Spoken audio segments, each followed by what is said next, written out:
Bismillahirrahmanirrahim. Akhwat wa ummahat, suara Ana terdengar jelas?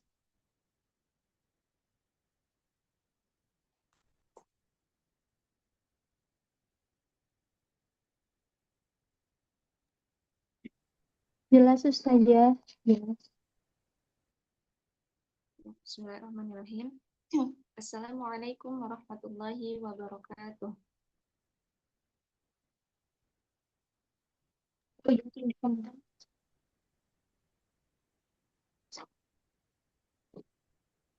Bismillah, alhamdulillah, innal hamdalillah nahmaduhu wa nasta'inuhu wa nastaghfiruh wa na'udzu billahi min syururi anfusina wa min sayyiati a'malina. May yahdihillahu fala mudilla lahu wa may yudlilhu fala hadiyalah. Asyhadu an la ilaha illallah wahdahu la syarika lah wa asyhadu anna Muhammadan abduhu wa rasuluh la nabiyya ba'da. Amma ba'du. Alhamdulillah, segala puji bagi Allah yang mana atas segala nikmatnya sehingga pada sore hari ini kita dapat dipertemukan kembali ya dalam majelis kajian fikih muslimah yang insya Allah dapat membawa berkah dan juga faidah. Kemudian ahlan wa sahlan untuk akhwat ummahat yang telah hadir pada kesempatan kali ini. Tak lupa, sholawat beserta salam senantiasa tercurah limpahkan kepada junjungan kita, suri tauladan kita, ialah Habibana wa Nabiyana wa Maulana Muhammad Sallallahu Alaihi Wasallam. Tidak lupa sholawat kepadanya, Allahumma sholli ala Sayyidina Muhammad wa ala ali Sayyidina Muhammad. Baik, akhwat, untuk melanjutkan kajian di pekan lalu, ya, mengenai fikih rumah tangga, dengan judul Ketika Cinta Diuji Syariat yang pembahasannya yakni kemarin yang sudah dibahas yaitu tentang tolak, rujuk, dan juga khulu. Ya, kemarin baru 3 pembahasan ya. Kemudian akan dilanjutkan lagi pembahasan selanjutnya. Mudah-mudahan hari ini dapat materi yang belum disampaikan dapat dibahas pada hari ini ya, mudah-mudahan kita semua dapat menyimaknya dengan baik. Kemudian akhwat ummahat, kita langsungkan saja ke rangkaian acara yang akan dilaksanakan pada hari ini, yaitu pembukaan, tilawah, materi inti, kemudian tanya jawab dan juga penutup. Baik, langsung saja akhwat kita buka kajian hari ini dengan membaca basmalah bersama-sama. Bismillahirrahmanirrahim. Alhamdulillah. Semuanya sudah membaca basmalah ya. Baik, kita langsungkan saja kepada acara selanjutnya yaitu tilawah. Mari kita dengarkan tilawah yang akan dibacakan oleh Ukhtina Marwah dan juga Ukhtina Halimah. Mewujudah? Mewujudah Ustazah. Mewujudah insyaallah ya. Alhamdulillah. Baik, kepada Ukhtina Marwah dan Ukhtina Halimah, falyatafaddal mashkura.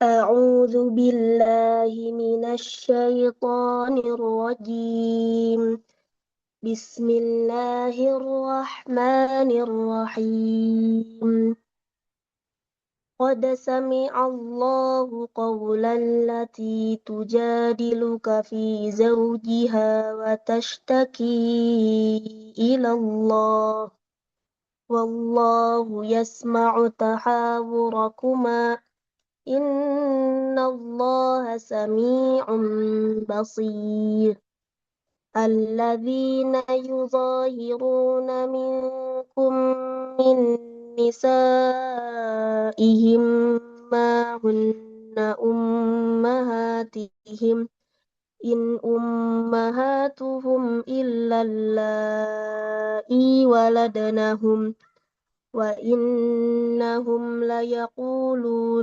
ليقولون منكرا من القول وزورا وإن الله لعفو غفور والذين يظاهرون من نسائهم ثم يعودون لما قالوا فتحرير رقبة من قبل أن يتماسا ذلكم توعظون به والله بما تعملون خبير صدق الله العظيم.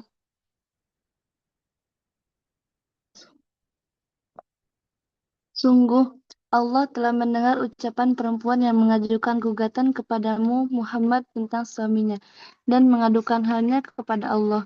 Dan Allah mendengar percakapan antara kamu berdua. Sesungguhnya Allah Maha mendengar, Maha melihat. Orang-orang di antara kamu yang menzihar istrinya menganggap istrinya sebagai ibunya. Padahal istri mereka itu bukanlah ibunya. Ibu-ibu mereka Ibu-ibu mereka hanyalah perempuan yang melahirkannya, dan sesungguhnya mereka benar-benar telah mengucapkan suatu perkataan yang mungkar dan dusta. Dan sesungguhnya Allah Maha Pemaaf, Maha Pengampun. Dan mereka yang menzihar istrinya kemudian menarik kembali apa yang telah mereka ucapkan, maka mereka diwajibkan memerdekakan seorang budak sebelum kedua suami istri itu bercampur. Demikianlah yang diajarkan kepadamu, dan Allah Maha Teliti terhadap apa yang kamu kerjakan.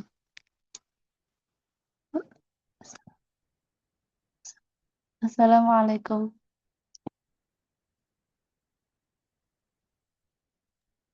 Waalaikumsalam warahmatullahi wabarakatuh. Insyaallah, jazakallah khairan katsiran. Jazakumullah khairan katsiran, ukhtina Marwah dan juga ukhtina Halimah yang telah membacakan tilawahnya. Mudah-mudahan apa yang dibacakan menjadi pahala untuk antuna sebagai pembacanya. Begitupun mudah-mudahan menjadi pahala juga bagi kita peserta yang telah mendengarnya. Insyaallah.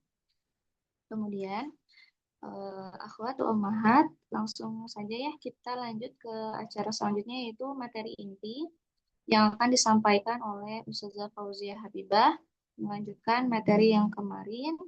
Mari kita dengarkan dengan sebaik mungkin, dan bagi yang mau mencatat silahkan dicatat agar tidak hilang ya ilmunya, diikat dengan cepat. Baik, Ustazah Fauziah Habibah untuk menyampaikan materi inti. Falyatafadhal mashkura.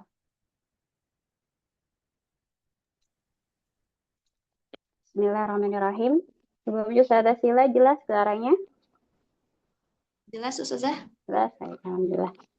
Bismillahirrahmanirrahim. Assalamualaikum warahmatullahi wabarakatuh. Waalaikumsalam warahmatullahi wabarakatuh.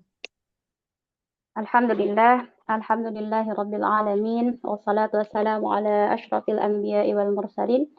Sayyidina Muhammadin wa ala alihi wa sahbihi ajma'in. Amma ba'du.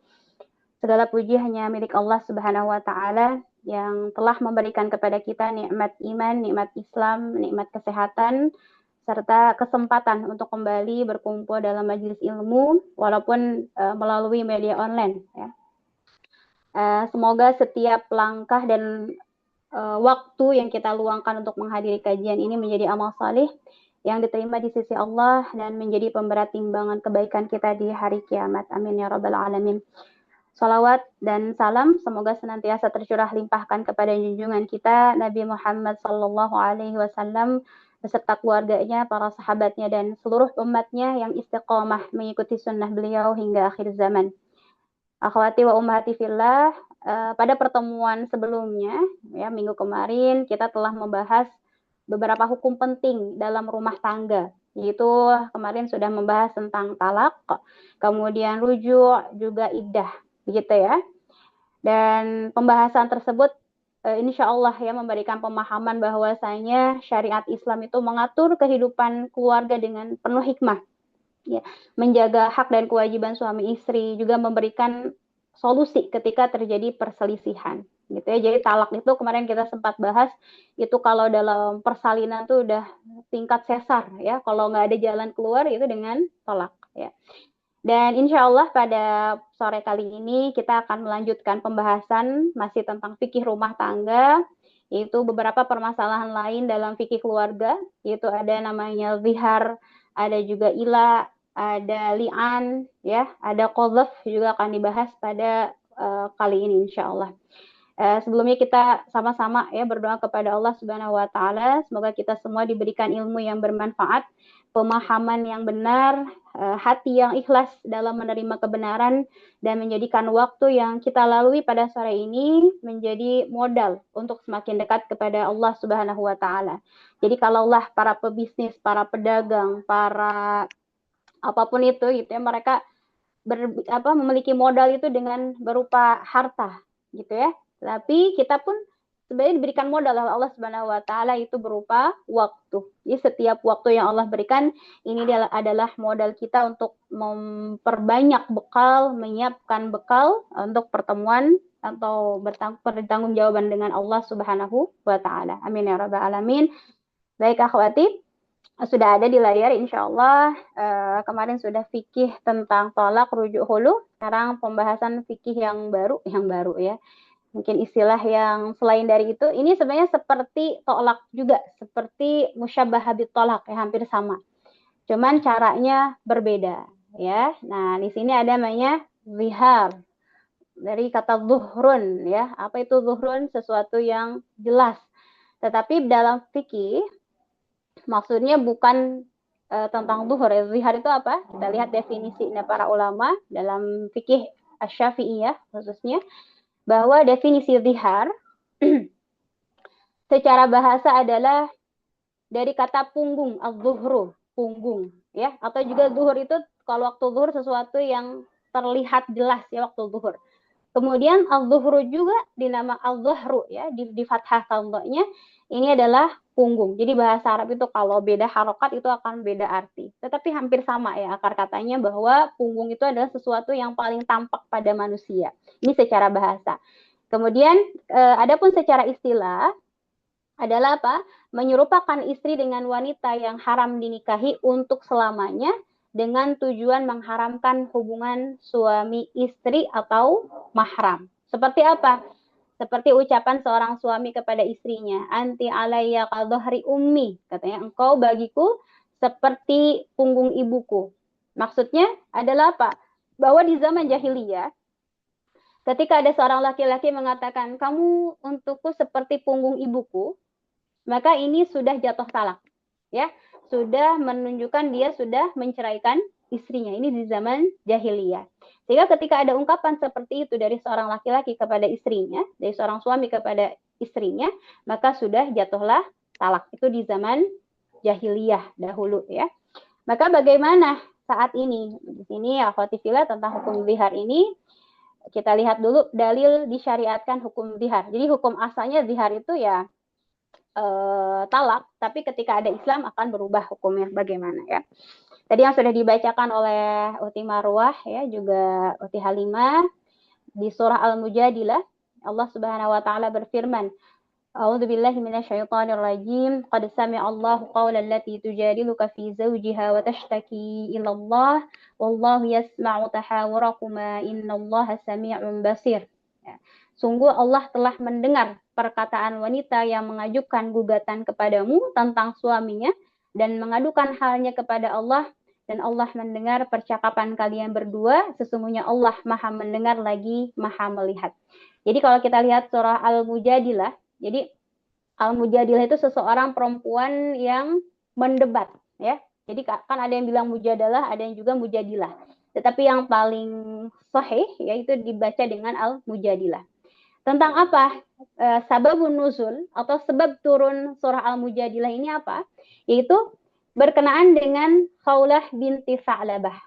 Ya, kita kenalan ada nama sahabiah namanya Khawlah binti Sa'labah ketika suaminya Aus bin Samit melakukan zihar terhadap dirinya. Baik akhwati fillah. Jadi kita buka dengan kisah dulu ya. Ya, mudah-mudahan langsung kalau dengar surat Al-Mujadilah ingat sama sahabiah ini. Ya, suatu ketika ya akhwati fillah, Khawlah binti Sa'labah ini sedang ngobrol gitu ya, sedang ada diskusi, ada musyawarah dengan suaminya. Nah, ini suaminya adalah Aus bin Samit.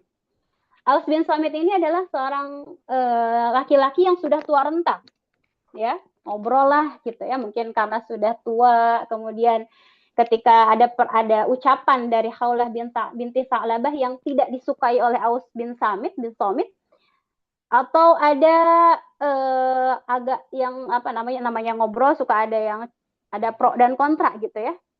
Khawlah binti Sa'labah mungkin tidak sesuai dengan yang diinginkan oleh Aus bin Samit perkataannya, atau intinya membuat Aus bin Samit ini marah intinya gitu ya. Sehingga saat itu karena Aus bin Samit ini marah, nggak suka gitu ya, marah besar kepada Khawlah binti Sa'labah, kemudian dia mengatakan, anti alayya kadhri ummi, kamu untukku seperti punggung ibuku. Nah, tapi dia tuh bermaksud apa? Maksudnya dia tidak akan menggauli lagi istrinya seperti haram untuknya menggauli ibunya. Maksudnya karena ibu nggak boleh tikah gitu kan. Seorang ibu haram untuk ditikah, sehingga saat itu Aus bin Samit saking marahnya kepada Khawlah, dia mengatakan anti alayya kadhri ummi. Maksudnya dia tidak akan menggaulinya lagi seperti haramnya menggauli mahramnya, begitu. Singkat cerita, kemudian Aus bin Samit pergi dari rumahnya, kemudian ngobrol sama teman-temannya, sahabat yang lain, bercengkrama. Tiba-tiba, mohon maaf ya, ini Aus bin Samit, namanya manusia sama semuanya. Aus bin Samit ini ada perasaan ingin kembali lagi, ada rasa penyesalan, ya. Dan dia pun tahu bahwa ketika dia mengatakan anti alaika dhahri ummi, dia telah mengharamkan istrinya gitu kan, dia sudah tidak mau menggauli lagi. Ketika dia menyesal, dia akhirnya kembali lagi ke rumah Khawlah binti Sa'labah, mengutarakan keinginannya untuk menggaulinya. Kemudian dalam kondisi seperti itu, pasti namanya perempuan gitu ya, Khawlah binti Sa'labah pun sakit hati ketika dikatakan anti alaika dhahri ummi, kamu udah haram untukku gitu. Akhirnya Khawlah bin Sa'labah pun dia tidak langsung mengikuti keinginan Aus bin Samit ini. Beliau pun mencari fatwa, datang kepada Rasulullah Shallallahu Alaihi Wasallam, gitu ya. Kemudian mengaduklah Khawlah binti Sa'labah, ya Rasulullah, katanya ya. Aus bin Samit telah mengatakan anti alayya kadhri ummi, kamu seperti punggung ibuku, yang maksudnya dia mengharamkan aku untuk digaulinya, gitu kan. Tetapi sekarang dia datang lagi kepadaku dan menginginkan sesuatu, gitu. Kemudian kata Rasulullah, karena belum turun surah Al-Mujadilah ini, kata Rasulullah, ya udah, kamu seorang perempuan harus nurut kepada suamimu. Karena zihar itu ketika kata-kata itu belum dihukumi sebagai talak, atau memang bukan talak gitu kan, karena belum turun surah surah Al-Mujadilah ini kan. Sehingga saat itu Khawlah binti Sa'labah karena tidak menerima gitu dengan apa yang diperintahkan oleh Rasulullah, beliau pun mujadilah, mendebat di sini jangan dengan jangan berpikir negatif gitu ya, bukan berarti Khawlah binti Sa'labah mendebat Rasulullah dengan ucapan yang menyakiti atau dengan ucapan yang keras, bukan, tetapi dia lebih ingin diyakinkan, wahai Rasulullah, dia kan udah bicara seperti itu kepadaku dengan niat tidak ingin menggauliku gitu kan. Akhirnya maka di sini surah Al-Mujadilah dinamakan dengan Al-Mujadilah karena saat itu Khawlah binti Sa'labah mendebat Rasulullah Shallallahu Alaihi Wasallam. Singkat cerita pun Rasulullah pun dalam suatu riwayat Rasulullah jatuh pingsan karena ketika turun wahyu itu berat untuk Rasulullah SAW. Sehingga ketika Rasulullah sedang menaiki unta kemudian turun ayat Al-Quran, itu unta langsung duduk saking beratnya Rasulullah SAW. Saat itu Rasulullah jatuh pingsan, kemudian terbangun kembali, dan ternyata saat itu turunlah surah Al-Mujadilah. Qad sami'allahu qawlan lati tujadiluka fi zawjiha, sampai ayat 3 gitu ya, kata Allah bahwa sungguh Allah telah mendengar perkataan wanita yang mengajukan gugatan kepadamu tentang suaminya ya. Dan mengadukan halnya kepada Allah, dan Allah wallahu yasma'u tahawurakum, Allah mendengar percakapan kalian, innallaha sami'un basir. Dia langsung dijawab sama Allah Subhanahu wa taala tentang hukum apa yang dilakukan oleh Aus bin Samit ini. Maka bagaimana? Maka kita lihat di sini ya, tentang hukumnya dulu. Maka kata Allah Subhanahu wa taala dalam ayat 2, alladzina yudhahiruna minkum min nisa'ihim ma hunna ummahatihim in ummahatuhum illa allai waladnahum wa innahum layaquluna munkaram minal qawli wa zura. Hukum zihar tadi yang dikatakan oleh Aus bin Samit kepada istrinya yaitu Khawlah binti Sa'labah itu adalah hukumnya haram dan dosa besar. Allah kan langsung jawab ya di ayat kedua bahwa orang-orang yang menzihar istrinya di antara kalian ya apa di sini mahunna ummahatihim, istri mereka itu bukanlah ibu mereka gitu. In ummahatuhum illalai, ibu mereka hanyalah wanita yang melahirkan mereka. Wa innahum layaquluna munkaram minal qawli wa zura. Maka kata Allah sesungguhnya mereka benar-benar mengucapkan sesuatu perkataan yang mungkar dan dusta. Jadi di sini kata Allah SWT ada kata mungkar, sesuatu yang buruk ya. Wa zura juga perkataan yang dusta. Jadi apa yang dikatakan oleh Aus bin Samit itu adalah perkataan yang mungkar dan dusta dan termasuk haram juga dosa besar. Jadi bagaimana ketika Aus bin Samit ingin kembali kepada Khawlah binti Sa'labah? Ya, di sini nanti hukumnya ada kafaroh yang harus dilakukan oleh siapa tadi? Aus bin Samit. Ya. Dan di sini apakah dihar termasuk tolak? Nah, di sini mayoritas para ulama mengatakan dihar bukan tolak. Kalau tolak kan langsung berpisah secara pasti gitu ya. Tetapi kalau dalam dihar ini Allah Subhanahu wa taala tidak menyebutkan dihar sebagai tolak, tetapi menjadikan sebagai ucapan haram yang mengharuskan kafarah. Apa itu? Yang pertama di sini akibat dihar. Ketika Aus bin Samit mengatakan anti alayya qadhri ummi, maka di sini pernikahan tetap sah. Jadi tidak jatuh talak. Ya, kecuali misalkan anti alayya qadhri ummi wa anti talik. Kecuali dia melanjutkan dari ucapannya kamu seperti ibuku dan kamu ditalak baru jatuh talak. Tetapi ketika Aus bin Samit hanya mengatakan anti alayya qadhri ummi, pernikahan tetap sah. Kemudian istri tetap berstatus istri dan suami haram menggauli istrinya sampai menunaikan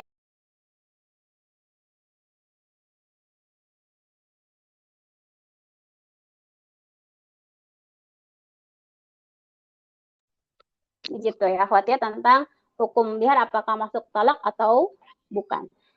Kemudian lafaz yang digunakan, ada yang sorry, ada yang kinayah, seperti tolak kemarin ya. Yang sorry seperti apa, yang tegas, seperti contohnya engkau seperti ibuku, engkau bagiku seperti punggung ibuku. Jadi dengan ucapan menyerupakan istri dengan ibunya.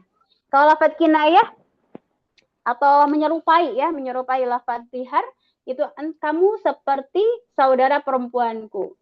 Ini kan sama-sama mahram ya, yang haram ditikah.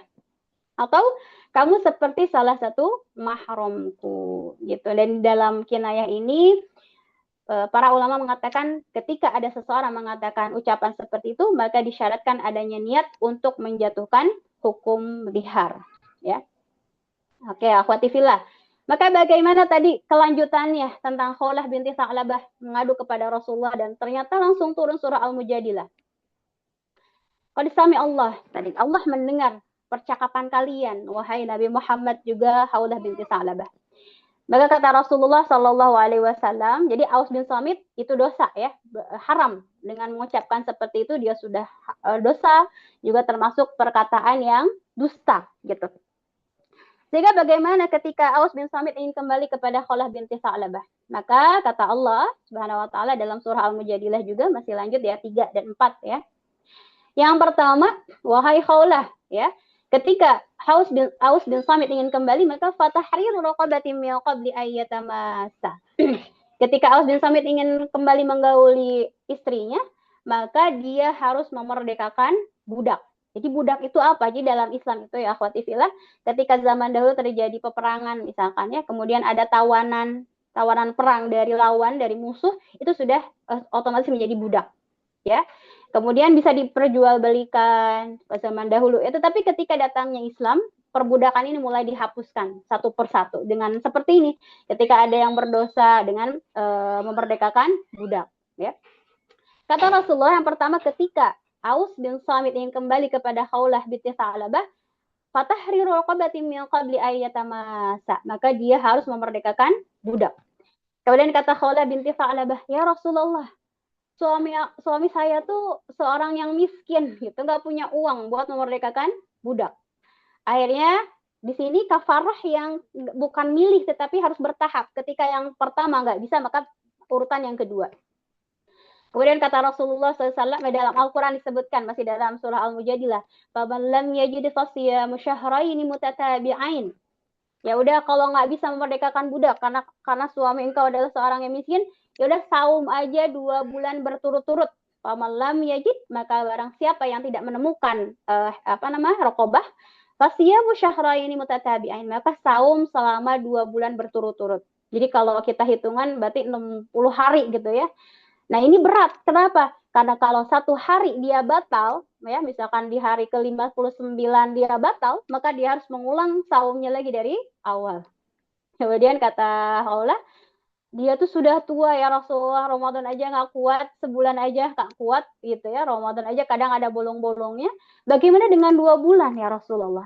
Nggak kuat gitu ya. Akhirnya, dan selanjutnya pun pilihan ketiga, ketika yang pertama nggak bisa, baru yang kedua, baru yang ketiga. Kata Rasul dalam Al-Quran, فَمَنْ لَمْ يَسْتَطِعْ فَإِطْعَامُ سِتِّينَ miskina, gitu ya. Yang ketiga apa? Memberi makan 60 orang miskin. Dan ini kata para ulama, 1 orang miskin itu sekitar 1 mud. Atau kalau sekitar berapa? Sekitar 700 gram, ya, kurang lebih seperti segitu. Atau seukuran, kan kalau kita zakat fitrah itu kan 4 mud ya. Nah, kalau misalkan untuk memberikan 1 mud itu berarti sekitar 1 liter kurang lah, 1 liter kurang. Atau mau dibulatkan apa-apa ya. Tapi kalau hitungan ya sekitar 700 gram. Ya. Kemudian,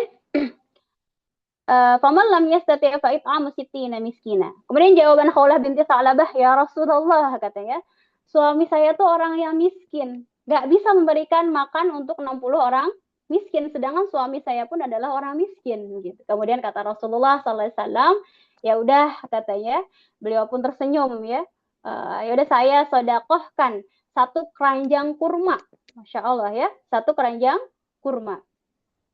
Kemudian kata siapa? Kata Khawlah binti Sa'labah, ya Rasulullah, ya udah, aku juga akan mensedekahkan untuk suamiku 1 keranjang kurma.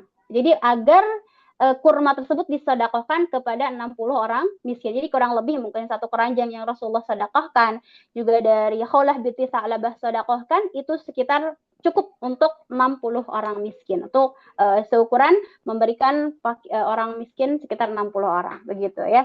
Jadi kenapa kurma? Jadi kalau kurma itu ternyata adalah makanan pokok orang-orang Arab, ya, sehingga jangan heran ketika dalam zakat itu suka ada tamr. Ya, padahal tamr kan kalau kita sebut buah ya. Tapi ternyata setelah diteliti, kenapa tamr atau ini kurma ini masuk pada bahan yang atau sesuatu jenis yang harus dizakati? Karena kurma ini adalah jenis yang dimakan sebagai makanan pokok oleh orang-orang Arab. Sehingga saat itu pun Rasulullah menyedekahkan 1 keranjang kurma, begitupun Khawlah binti Sa'labah mensedekahkan 1 keranjang kurma untuk Aus bin Somit agar beliau membayar kafarohnya. Dan di sini pun menjadi dalil bahwasanya harta istri adalah harta istri, ya, bukan harta suami. Karena di situ sah sedekahnya, siapa? Sedekahnya Khawlah untuk suaminya, itu Aus bin Somit. Jadi kalau bahasa kita kan harta suami, harta istri gitu ya. Harta istri, harta istri juga gitu. Jadi bukan bahasanya bukan kono gini ya. Kecuali memang sesuatu aset yang memang dibeli bersama gitu. Sedangkan kalau memang hasil keringat sendiri gitu, seorang istri punya penghasilan, itu uang istri. Sehingga saat itu pun ketika ada seorang sahabiah melihat kejadian tersebut, ada seorang namanya Zainab ya, sahabiah namanya Zainab. Banyak sekali nama-nama Zainab itu di zaman Rasulullah, salah satunya istri dari Abdullah ibnu Mas'ud. Ketika melihat itu, ya Rasulullah, berarti kalau aku bersedekah kepada suamiku, yaitu Abdullah ibnu Mas'ud, itu pun boleh ya Rasul. Kemudian kata Rasul, boleh. Bahkan kamu mendapatkan pahala sedekah dan juga pahala silaturahmi gitu. Jadi kalau misalkan seorang suami yang kurang mampu sedangkan istrinya mampu, karena kan istri katanya kalau jualan hebat-hebat ya, kalau bisnis hebat misalkan ya. Ketika dia bersedekah di rumahnya untuk keluarganya, untuk anaknya, sedangkan suaminya misalkan dalam keadaan finansialnya tidak sehebat istrinya, maka seorang istri ketika dia bersedekah mendapatkan 2 pahala. Pahala yang pertama dia mendapatkan pahala sedekah, pahala kedua mendapatkan pahala silaturahmi. Jadi begitupun menjadi dalil juga untuk kita. Kalau misalkan ada yang kurang mampu, jangan jauh-jauh dulu, lihat keluarga kita. Apakah ada yang nggak mampu, misalkan ya, maka kita mendapatkan 2 pahala. Pahala pertama sebagai pahala tadi sedekah dan pahala silaturahmi. Begitu ya akhwat ya. Sehingga itu jadi dalil bahwa harta Khawlah binti Sa'labah bukan harta Aus bin Samit. Akhirnya Aus bin Samit pun bisa menunaikan kafarahnya. Jadi diperhatikan ya akhwat bahwa kafarah zihar ini berurutan. Kalau tidak mampu yang pertama, baru yang kedua. Kalau yang kedua nggak bisa, baru yang ketiga. Bukan milih, ya udahlah, yang ini aja yang ketiga. Ya, seperti itu. Berbeda dengan kafarah yamin. Nanti kita akan bahas ya. Baik. Nah, hikmah larangan zihar. Ya, apa hikmahnya? Kenapa tidak diperbolehkan? Tadi bahkan kata Allah Subhanahu wa taala munkara wa zura, ya, innahum la yaquluna munkara wa zura, bahwa zihar itu adalah perkataan mungkar dan juga dusta, ya. Pada masa jahiliyah, dan ini sudah masyhur ya sebelum datangnya Islam, bahwa zihar dianggap sebagai talak yang memutus hubungan dan menyakiti perempuan. Jadi kan ketika seorang laki-laki mengatakan kamu seperti punggung ibuku dan dia menyatakan seperti itu langsung jatuh talak. Dia seorang perempuan pun langsung sakit hati gitu ya, mohon maaf ya. Karena mungkin bisa terjadi ketika istrinya sudah mulai tua, misalkan sudah tidak muda lagi ya. Kemudian laki-laki tersebut saking kesal atau marah bisa terjadi ketika mengucapkan kata-kata seperti itu, sehingga itu pun menyakiti istrinya. Ya. Kemudian di sini juga Islam menghapus kezaliman tersebut agar istri tidak merasa terzalimi, namun tetap menetapkan kafarah yang berat agar seorang suami menjaga lisannya. Jadi di sini hanya dia mengatakan anti alayya ka dhahri ummi, tetapi dengan ucapannya tersebut berakibat fatal gitu ya ahwat ya, sampai kafarahnya besar lah, lumayan gitu ya. Yang pertama, kedua, kemudian kalau nggak bisa baru yang ketiga, maka di sini pun menjadi pelajaran untuk kita bahwa lisan itu sangat harus hati-hati gitu, jangan asal ceplos bicara gitu ya akhwat ya. Dalam Islam maka lisan itu harus benar-benar dijaga. Kemudian kita masuk ke ila ya Ustazah Sila, kecepatan enggak? Kita lanjut, apa ada pertanyaan dulu? Kecepatan Ustazah. Kecepatan apa Mbak Ratih ya, Ukhti Ratih. Iya, yang mana mau diulang tentang zihar? Dari mana Mbak Ratih, Ukhti Ratih? Tadi baru bisa ngikuti pas yang Qarafah zihar, Ustazah, baru selesai sholat. Emang baru zihar, baru Oh iya, baru zihar. Kalau tolak di pekan kemarin ya. ini yang poin Tolak kedua sama. ini Ustazah maksudnya gimana Ustazah? Yang mana? Poin 2. Yang ini, puasa 2 bulan. Iya. Oh iya. Jadi tadi itu gini, mungkin secara singkatnya bahwa seorang laki-laki yang mendihar istrinya, ya, maka dia ketika ingin kembali kepada istrinya, ingin menggauli istrinya kembali, maka dia harus melakukan kafaroh ya untuk penghapusan dosanya. Yang pertama adalah tadi memerdekakan budak, karena di kita udah nggak ada ya. Maka dengan saum berturut-turut, dia saum selama 60 hari, 2 bulan ya. Berarti kalau 1 bulan 30 hari, berarti 2 bulan 60 hari. Begitu. Kalau nggak bisa, misalkan ya nggak kuat, maka memberikan makan 60 orang miskin. Begitu Tirati? Gitu ya. Yang Mungkin boleh memerdekakan budak ini maksudnya gimana Ustazah? Zaman sekarang kan enggak? Sekarang udah nggak ada kan, di zaman Islam itu udah mulai dihapuskan perbudakan. Jadi perbudakan itu kalau zaman dahulu ketika ada peperangan, mereka mendapatkan harta rampasan perang termasuk tawanan, misalkan ya, sekarang perang Palestina dengan Israel misalkan ya.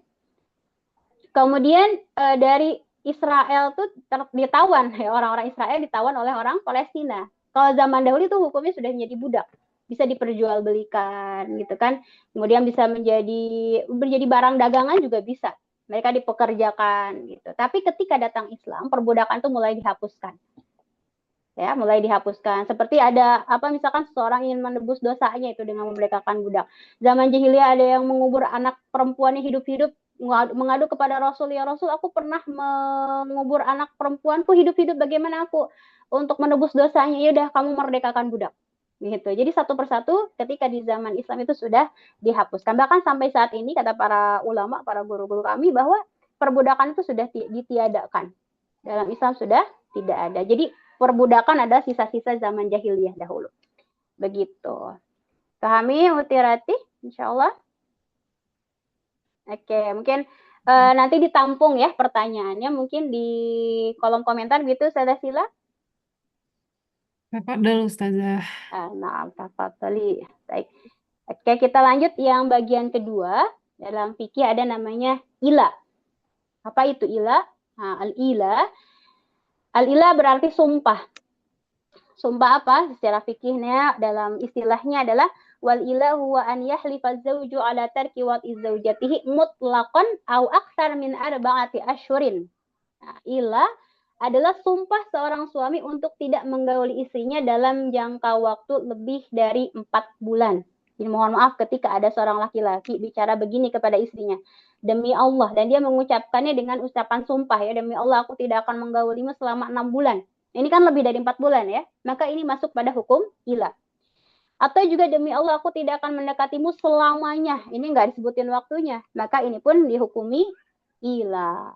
Ya, nah ini ila ini adalah bab hukum keluarga karena menyangkut hak biologis istri yang wajib ditunaikan oleh suami. Karena seorang istri memiliki hak untuk mendapatkan kebutuhan biologisnya gitu ya, bukan hanya suami saja tetapi seorang istri pun berhak mendapatkan nafkah batin gitu dari suaminya. Kemudian dalilnya dalam surah Al-Baqarah kata Allah Subhanahu wa taala lilladzina yu'luna min nisaihim tarabbusu arba'ati ashhur fa in fa'u fa innallaha ghafurur rahim wa in azamu talaqa fa innallaha samii'un alim. Bagi orang-orang yang mengilah istrinya diberikan tenggang waktu 4 bulan. Nah, jadi 4 bulan ini adalah masa masa untuk istri menunggu gitu ya. Kemudian jika mereka kembali, jadi fa'u ada fa itu maksudnya apa? Kembali seorang suami kepada istrinya, fa innallaha ghafurur rahim. Ketika dia ingin kembali kepada istrinya, kembali menggauli istrinya, maka sesungguhnya Allah Maha Pengampun dan Maha Penyayang. Wa in azamu talaq fa innallaha samii'un alim. Tetapi kalau laki-laki tersebut ingin mentolak istrinya, maka sesungguhnya Allah Maha mendengar lagi Maha mengetahui. Jadi seorang suami bersumpah enggak menggauli istrinya gitu ya, dan selama 6 bulan atau 5 bulan, pokoknya lebih dari 4 bulan, maka ini jatuh hukum ila. Atau mutlak, pokoknya saya enggak bakal menggauli istri saya selamanya, itu pun masuk hukum ila. Bagaimana jika hanya 1 bulan? Bagaimana jika hanya 3 hari? Enggak jatuh hukum ila gitu. Jadi hukum atau di sini yang menjadi patokan adalah sekitar 4 bulan gitu. Hukum ila, bagaimana hukumnya di sini ketika seorang suami bersumpah tidak menggauli istrinya selama 4 bulan atau lebih, maka istri menunggu selama 4 bulan. Setelah 4 bulan, suami diperintahkan memilih. Yang pertama al-fai, tadi fa'in fa'u, itu kembali menggauli istrinya dan membayar kafarah sumpah jika bersumpah dengan nama Allah. Jadi ada kafarah sumpah namanya ya. Kemudian juga atau dengan menjatuhkan talak. Jadi istri itu jangan digantung gitu ya. Ketika dia tidak akan menggauli istrinya, tetapi suaminya nggak mentolak juga, maka nanti kalau suaminya tidak mentolak juga dan tidak mau menggauli istrinya, maka di situ ada keputusan dari hakim. Nanti hakim yang menggugat cerainya gitu. Ini adalah ila.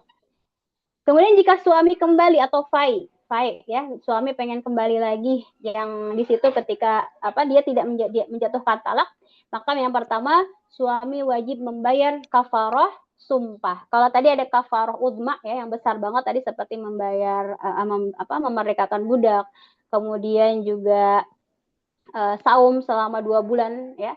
Kemudian yang ketiga memberi makan 60 fakir miskin. Di sini pun ada namanya kafarah sumpah. Ketika suami sudah bersumpah tidak akan menggauli istrinya, kemudian dia nggak jadi gitu, atau saya akan menggauli istri saya, maka dia harus membayar kafarah sumpah. Apa kafarahnya? Yang pertama adalah memberi makan 10 orang miskin. Ini pun berlaku kepada seseorang sudah bersumpah tetapi dia tidak melakukan sumpahnya. Mohon maaf ya, misalkan saya bersumpah hari ini akan ngaji Al-Quran 10 juz, misalnya udah sumpahnya pakai nama Allah lagi, maka di situ dia harus melakukan kafarah sumpah. Yang pertama adalah memberi makan 10 orang miskin, atau memberi pakaian boleh ya kepada 10 orang miskin, atau memerdekakan budak, ini boleh pilihan ya. Jika tidak mampu, maka berpuasa 3 hari. Jadi dalam kafarah sumpah kita bisa milih mau ngasih makan fakir miskin, ngasih pakaian fakir miskin, atau memerdekakan budak, atau berpuasa selama 3 hari, gitu ya. Itu kalau seorang suami yang mengilah istrinya. Maka di sini dijelaskan dalam surah Al-Maidah, fakafarau it'amu asyarati masakin faman lam yajid fasiyamu salasati ayyam. Kalau dia tidak punya uang untuk memberi makan fakir miskin, kemudian juga nggak punya kemampuan untuk memerdekakan budak, ya udah saum selama 3 hari berturut-turut, begitu. Kemudian hikmah larangan ilah adalah di sini Islam menjaga hak istri. Jadi istri jangan digantung, misalkannya tanpa nafkah batin. Kemudian juga ini adalah syariat membatasi masa tidak menggauli istri maksimal 4 bulan. Jadi kalau lebih dari 4 bulan, ya itu nanti dipilih apakah dia akan mentalak atau tidak. Ya. Setelah itu suami memilih antara kembali kepada istrinya atau menceraikannya dengan baik. Jadi ini pun adalah salah satu kebiasaan orang-orang jahiliyah. Dia sudah bersumpah tidak akan menggauli istrinya, tapi juga nggak diceraikan. Akhirnya kasihan istrinya, luntang-lantung. Sehingga adanya syariat ilah ini adalah untuk memberikan hak seorang istri agar beliau atau seorang istri mendapatkan hak nafkah batin dari suaminya, gitu ya, akhwat. Baik, ini yang terakhir ya, akhwat ya, fikih li'an. Tadi udah zihar, kemudian ilah, dan yang terakhir adalah fikih pembahasan li'an. Apa itu li'an? Dari kata la'nah, kita sering dengar laknat ya. Laknat berasal dari kata al-la'nu, yaitu al-bu'du an rahmatillah, kutukan ya. Setan itu laknatullah misalkan ya. Yahudi laknatullah ya. Maka di situ maksudnya seseorang yang terjauhkan dari rahmat Allah Subhanahu wa taala dari segi bahasa. Adapun dalam secara fikih, apa itu li'an? Wal li'anu kalimatun ma'lumat, kalimat-kalimat yang tertentu, ja'alat hujjatan lil muttarri ila qadfin man lattaha fi firashihi wa alhaqal arabih. Ya, kalimat tertentu yang dijadikan sebagai hujjah, sebagai alasan gitu ya, bagi orang yang menuduh istrinya, mohon maaf, berzina, ya seorang suami yang menuduh istrinya berzina, atau istri yang menuduh suaminya berzina, atau mengingkari anak yang dinisbatkan kepadanya. Maka ini dinamakan dengan li'an. Suami nuduh istrinya zina, atau istri nuduh suaminya zina. Maka ini akan terjadi hukum li'an ya dalam ilmu fikih ya. Dasarnya dalam surah An-Nur, Allah berfirman, walladzina yarmuna azwajahum, orang-orang yang menuduh istrinya berzina, walam yakul lahum syuhada'u illa anfusuhum, padahal mereka tidak mempunyai saksi selain dari itu, fasyahadatu ahadihim arba'u syahadatin billahi innahu laminas shadiqin. Baik, di sini intinya dalam ayat ini bahwa surah An-Nur itu kan turun ketika tersebar kabar Ibunda Aisyah melakukan perbuatan keji dengan seorang sahabat namanya Sofwan ya, Sofwan Ibnu Mu'attal. Ketika saat itu Aisyah kan ikut perang ya bersama Rasulullah SAW. Itu sudah kebiasaan istri-istri Rasul. Kalau ada perang itu diundi siapa yang ikut kepada Rasulullah ya. Sehingga saat itu ternyata Aisyah yang ikut kepada Rasulullah SAW. Suatu ketika Aisyah sedang ke kamar mandi.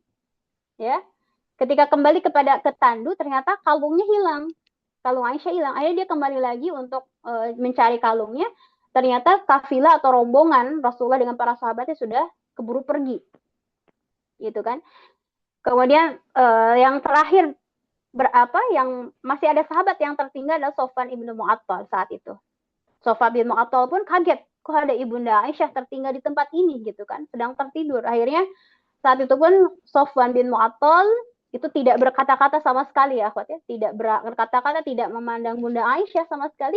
Hanya Aisyah naik kepada ke unta yang dibawa oleh Sofwan bin Mu'attal. Sofwan tertunduk, dia tidak melihat Ibunda Aisyah karena menghormati istri Rasulullah SAW. Ketika sampai ke Madinah gitu ya, itu langsung orang-orang munafik menyebarkan kabar bahwa naudzubillah min dzalik Ibunda Aisyah telah melakukan sesuatu yang perbuatan keji dengan Sofwan bin Mu'attal. Kabar itu sangat langsung menyebar di kalangan para sahabat. Ya, terutama orang-orang munafik menyebarkan berita yang keji saat itu. dan sampai sekitar 3 bulan kalau nggak salah ya, Aisyah pun jatuh sakit dan surat pun tidak ada yang turun, tidak turun ayat-ayat Al-Quran. Saat itu Aisyah sakit dan Rasulullah pun merasa sedih gitu ya, sehingga subhanallah ya, Allah Subhanahu Wa Taala membela Bunda Aisyah dengan turunnya surah An-Nur. Maka subhanallah, di surah An-Nur itu membahas tentang orang-orang yang menuduh zina tanpa ada bukti, maka itu pun ada hukum qadhaf. Dia wajib dicambuk sebanyak 80 cambukan. Jadi di sini harus hati-hati ketika ada orang yang tiba-tiba bilang dia anak zina, dia berzina misalkan, naudzubillah ya. Ungkapan seperti itu dalam hukum fikih itu ada hukuman yang namanya hukum qadhaf. Dia wajib dicambuk sebanyak 80 kali. Kenapa? Karena dia tidak mendatangkan 4 saksi laki-laki. Gitu ya. Dan 4 saksi ini dalam fikih, 4 saksi tersebut dia harus melihat apa? Melihat masuknya, diumpamakan seperti masuknya ember ke sumur gitu ya. Jadi bukan hanya katanya naudzubillah min dzalik. Karena dosanya sangat besar kalau tidak terbukti. Naudzubillah min dzalik. Di sini surah An-Nur turun ketika Ibunda Aisyah dituduh perbuatan yang keji seperti itu, sehingga walladzina yarmuna azwajahum wa lam yakul lahum syuhada'u illa anfusahum fa syahadatu ahadihim arba'u syahadatin billahi innahu laminas shadiqin.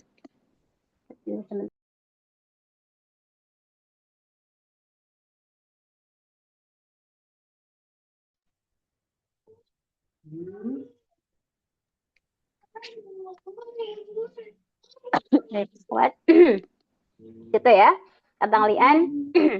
Bahwa ketika seorang istri atau suami dituduh dan tanpa ada bukti nyata, maka saat itu berlaku hukum li'an. Baik.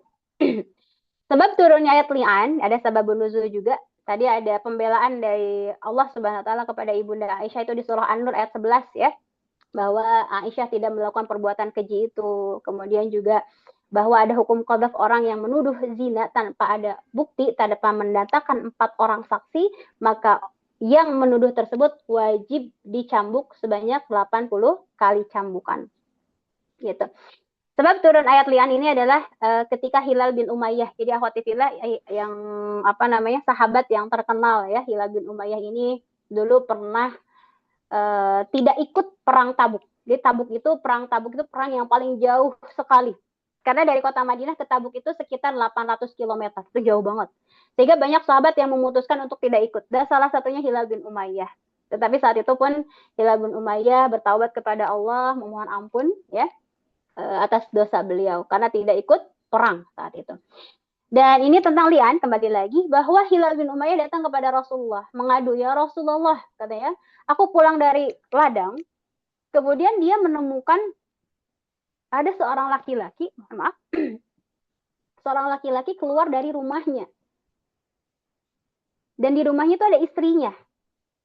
Gitu kan. Maka saat itu, kata Hilal bin Umayyah, kalau aku langsung membunuh laki-laki tersebut, nanti aku harus dikisos, gitu ya. Dan kalau aku mengadu kepada orang-orang, pasti nggak akan ada yang percaya kepadaku, karena hanya aku yang melihat. Nggak ada siapa-siapa. Jadi intinya Hilal bin Umayyah meyakini bahwa istrinya telah melakukan zina. Ketika saat itu pun Rasulullah ketika mendengar ucapan Hilal bin Umayyah, Rasulullah terdiam, nggak mau dengar gitu kan, nggak mau dengar. Kenapa? Karena perbuatan zina itu keji kan. Hilal bin Umayyah nggak punya saksi 4 orang. Kemudian Hilal bin Umayyah mengatakan lagi, ya Rasulullah, gitu kan. Kejadiannya seperti ini. Rasulullah nggak jawab juga. Sehingga yang ketiga kalinya, ketika Hilal bin Umayyah cerita lagi, langsung turun tentang ayat li'an. Ternyata bagaimana ketika ada seseorang suami, seorang pasangan yakin, pasangan yang melakukan perbuatan keji, tetapi dia nggak punya bukti, bagaimana dong ya Rasulullah? Maka langsung turun ayat Al-Quran tentang li'an. Tadi yang sebutkan di ayat 6 ya, ayat 5 dan 6.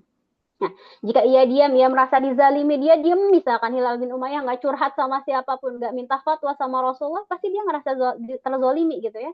Jika ia menuduh, aku juga pengen nuduh gitu, karena dia melihat dengan mata kepala sendiri apa yang dilakukan istrinya dengan laki-laki tersebut, tapi nggak punya 4 orang saksi, sehingga Allah menurunkan ayat li'an sebagai solusinya. Jadi sebab terjadi li'an yang pertama, mohon maaf ya di sini agak ekstrim ya, menuduh istri berzina. Ya, ini hati-hati, kita juga bukan siapa-siapa, misalkan ya ada seseorang, ada kabar-kabar miring seperti ini nggak usah ikut-ikutan. Na'udzubillah ya. Nanti kita kebagian dosanya karena ada qadzaf gitu ya. Hukum orang yang menuduh perbuatan keji. Menuduh istri berzina, suami yakin istrinya melakukan zina tetapi nggak punya 4 saksi. Kemudian yang kedua, mengingkari nasab anak. Nah, contohnya apa? Misalkan suami meyakini anak yang dilahirkan istrinya bukan berasal dari dirinya. Dalam kondisi ini dapat dilakukan li'an untuk menolak penisbatan nasab. Misalkan ya akhwat ya, seorang suami kerja di luar negeri 4 tahun misalkan. Tetapi ketika suaminya pulang, istrinya udah punya anak. Anaknya baru setahun. Kira-kira anak siapa gitu ya. Kata istrinya, ini anak kamu misalkan, nggak mungkin juga, masa baru setahun gitu.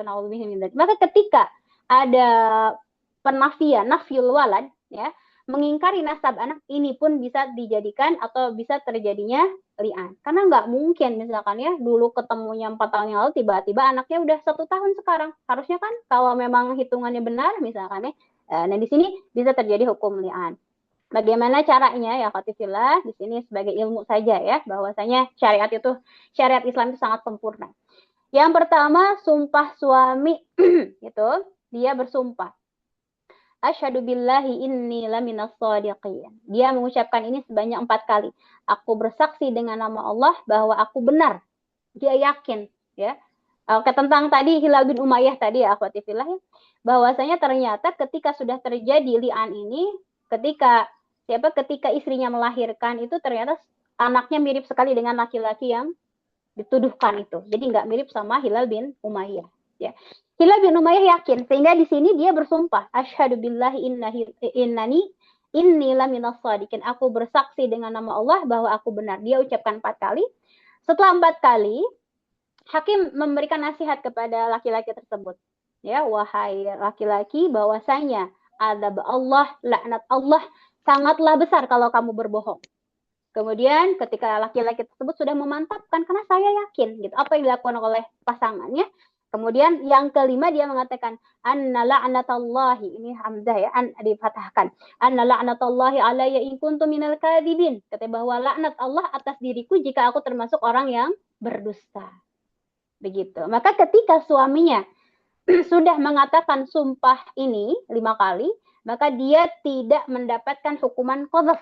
Qadzaf itu apa? Menuduh. Karena menuduh itu hukumannya 80 kali cambukan. Begitu.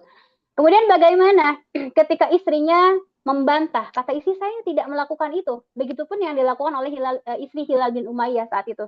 Dia membantah kejadian tersebut, saya tidak melakukan itu. Ya.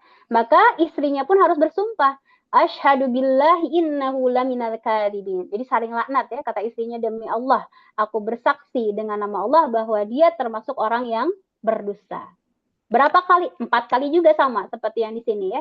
Kemudian dari situ hakim mengatakan, kalau kamu berbohong wahai perempuan, laknat Allah, kemarahan Allah lebih besar ketika di alam akhirat. Kemudian dia melanjutkan, dia memantapkan hati lagi, anna ghadaballahi alayya in kana minas shadiqin, bahwa kemurkaan Allah atas diriku jika dia termasuk orang yang benar. Jadi di sini dinamakan li'an itu apa? Saling laknat. Suami laknat istrinya saling melaknat suaminya juga. Na'udzubillahi min dzalik ya. Maka di sini ketika istrinya bersumpah, karena kan ada hukum rajam juga ya. Ketika seorang istri, misalkan di sini suaminya aja bersumpah, istrinya enggak, maka istri ini wajib dirajam. Ya, hukum rajam sampai meninggal. Gitu. Tapi ketika si istrinya dia bersumpah juga, maka dia terlepas dari rajam tersebut. Jadi namanya li'an. Gitu. Itu yang terjadi di zaman Hilal bin Umayyah ketika menuduh istrinya berzina. Dan ternyata ketika istrinya melahirkan itu, anaknya tidak mirip dengan Hilal bin Umayyah, melainkan mirip dengan laki-laki yang dituduhkan melakukan perbuatan keji tersebut. Ya, kayak khawatifillah yang terakhir ya di sini. Hukum setelah li'an, yang pertama bahwa gugur hukuman qadzaf dari suami. Jadi qadzaf itu artinya tadi kan seorang, bukan hanya suami saja ya akhwat ya. Semua orang-orang yang menuduh zina tanpa ada bukti, dia wajib dicambuk 80 kali dalam syariat Islam ya. Suami ketika sudah bersumpah dengan tadi yang sebutkan, maka suami tidak perlu diqadzaf. Itu. Kemudian ketika istri pun melaknat kembali, bersumpah ya dengan 5 kali sumpah, maka istri pun gugur dari hukuman zina, itu dirajam sampai mati. Yang ketiga, terjadi perpisahan antara suami dan istri secara permanen. Jadi di dalam fikih namanya ada furqah mu'abbadah, bukan firqah ya, tapi furqah. Apa tuh furqah mu'abbadah? Dia tidak bisa kembali lagi. Jadi kalau talak kemarin kita bahas ya, misalkan seorang istri talak 3 kali, masih bisa balik lagi nanti ketika si istri tersebut nikah dengan laki-laki yang lain. Tapi kalau sudah li'an, mohon maaf, itu walaupun istrinya udah nikah dengan yang lain, tetap tidak bisa kembali lagi kepada suami yang pertama. Namanya furqah. Sudah nggak bisa kembali lagi. Karena udah saling laknat gitu ya. Na'udzubillahi min dzalik. Kemudian yang keempat. Keduanya tidak boleh menikah kembali selama-lamanya. Dan yang kelima, jika li'an dilakukan karena pengingkaran anak, maka nasab anak tidak dinisbatkan kepada suami. Mohon maaf ya, berarti si anak tadi, anak yang dilahirkan istri Hilal bin Umayyah, tidak disebutkan binnya, bin Hilal, misalkan binti Hilal enggak, tetapi dinisbatkan kepada ibunya. Nah, itu pun sebenarnya seperti itu ya, ketika ada seorang anak yang dilahirkan dari hasil yang tidak baik ya, itu pun tidak dinisbatkan kepada ayahnya, tetapi kepada ibunya. Dan dinikahkan pun tidak oleh ayah ya, tetapi oleh wali hakim. Ya. Kemudian dalil perpisahan selamanya dari Abdullah bin Umar, farraqa Rasulullah sallallahu bainal mutala'inain, Rasulullah memisahkan antara dua orang yang saling berlian, itu Hilal bin Umayyah dan istrinya. Baik, hikmah disyariatkan li'an. Yang pertama, syariat li'an menjaga kehormatan suami dan istri, ya, sekaligus menutup pintu tuduhan sembarangan. Jadi, naudzubillah, ketika suami nuduh istrinya, istri nuduh suaminya, itu harus sangat hati-hati. Apalagi yang bukan siapa-siapa, ya. Apalagi mohon maaf sekarang lagi di sosmed, ada yang nuduh ini ikutan nimbrung, misalkan. Ini jangan, kita harus pandai-pandai melihat informasi, apalagi masalah yang urusannya rumah tangga ya. Kemudian ada perbuatan kejinya, nggak usah ikut-ikutan. Nanti takut kebagian dosanya ya.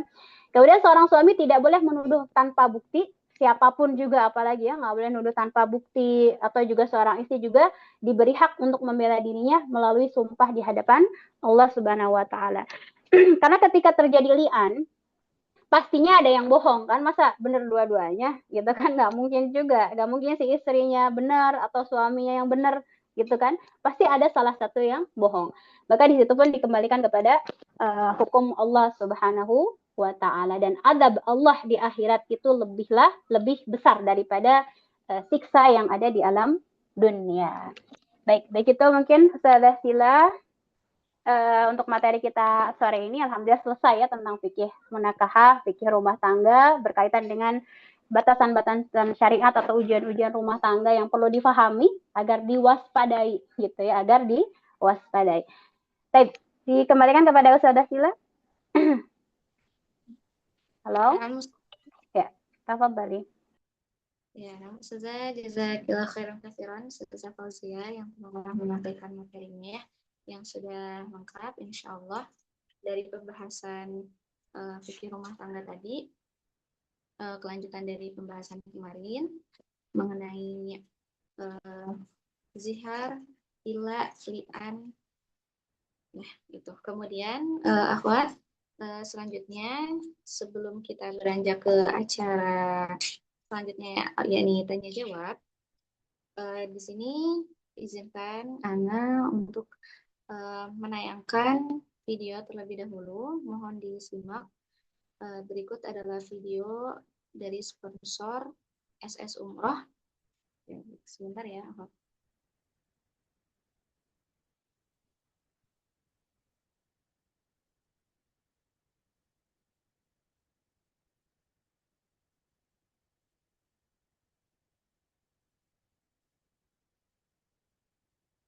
Baik, Ahwat, sambil menunggu, silahkan yang mau bertanya mungkin di obrolan boleh, atau disiapkan ya pertanyaannya bagi yang mau bertanya langsung sambil menunggu sebentar.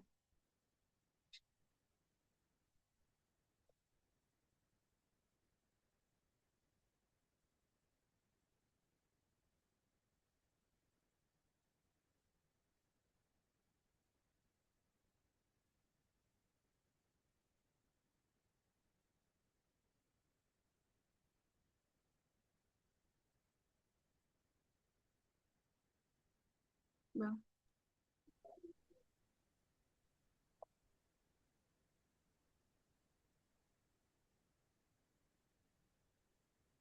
Kemudian kepada Ibu Yuni, jika ada yang mau disampaikan, boleh. Ya, Ustazah Zakila Hair. Assalamualaikum, Uhti Solihah. Waalaikumsalam warahmatullahi wabarakatuh. Insya Allah. Ya, Ustazah Afwan sudah bisa di-share videonya mungkin? Ya, ini saya tuh lagi berbagi layar ya, tapi Begitu. ya, Oke. dia. Ya, sebelum sambil menunggu mungkin ya, saya izin memperkenalkan dulu. Assalamualaikum warahmatullahi wabarakatuh. Salam kenal Teteh-Teteh Solihah. Saya Yuni, saya dari SS Umroh. Dan Alhamdulillah SS Umroh kantor yang berkantor tuh di Jalan Cihapit di Bandung. Jadi kalau misalnya teteh-teteh ada yang mau ke Bandung terus mampir ke Cihapit yang kuliner sekarang lagi viral, boleh nanti mampir ke SS Umroh gitu. Dan Alhamdulillah di SS Umroh tiap bulan ada keberangkatan juga gitu ya. Sampai dan sekarang tuh baru 15 Juni kemarin adalah perdana keberangkatan di tahun baru gitu Alhamdulillah. Gitu. Jadi teteh-teteh saya sendiri atau kami mengajak teteh-teteh semua untuk bisa pergi ke Baitullah gitu kan. Sesuatu yang memang sangat diinginkan. Nah ini. Tafadol, mungkin kita lihat dulu ya.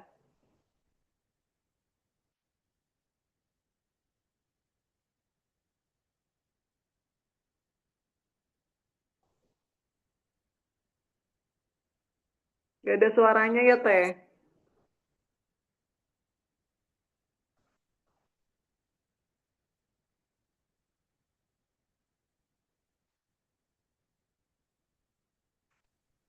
Suaranya di sini ya. Gak ada suaranya ya.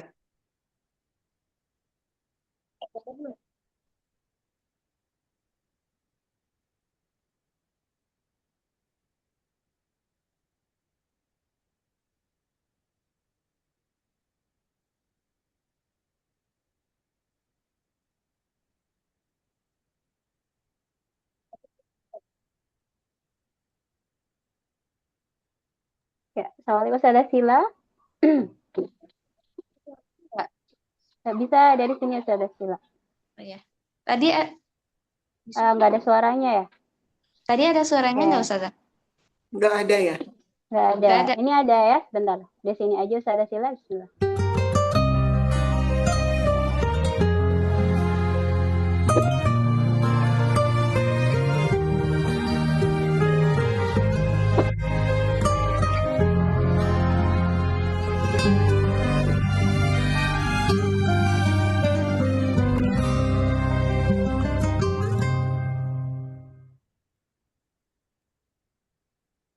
يا حبيبي صلى عليك الرحمن أزكى الصلاة والسلام يا ربي ارفع مقامه دوما في كل مكان سيدي يا محمد حبك روح الإيمان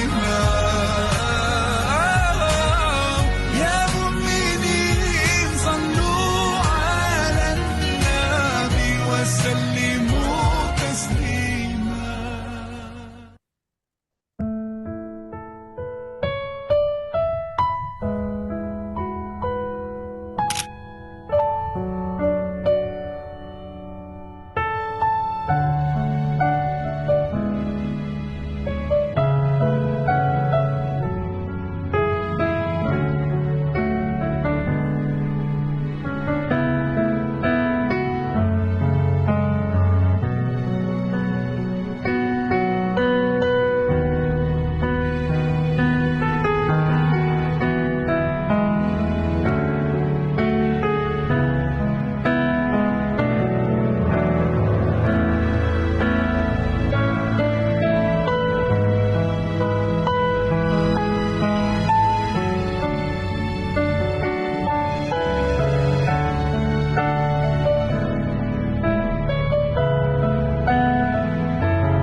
Alhamdulillah.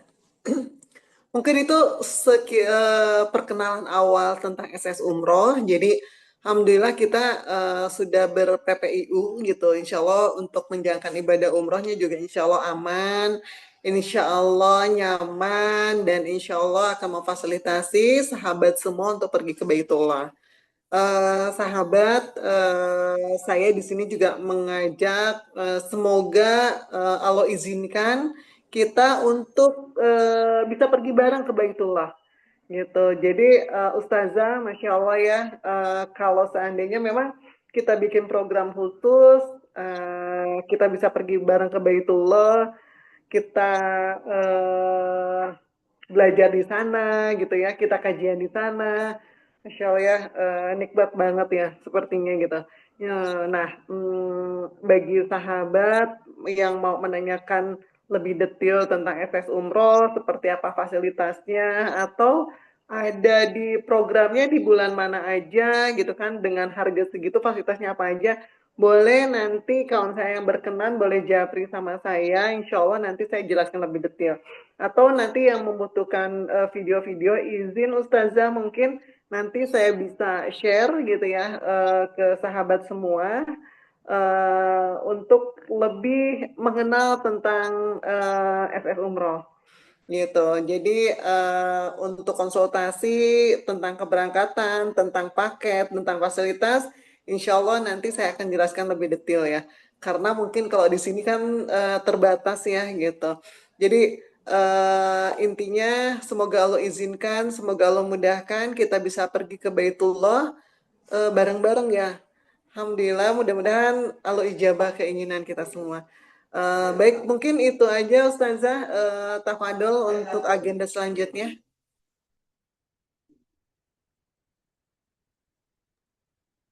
Nah, Ibu Yuni, terima kasih sudah menyampaikan pesannya untuk kita. Mudah-mudahan ya kita termotivasi dan juga terinspirasi untuk berangkat umroh. Mudah-mudahan Allah izinkan. Kemudian akhwat, di sini tadi kita akan melanjutkan ke sesi tanya jawab ya pada akhwat wa ummahat yang sudah menyiapkan pertanyaannya. Silahkan acungkan tangannya. Boleh, bagi yang mau bertanya silahkan.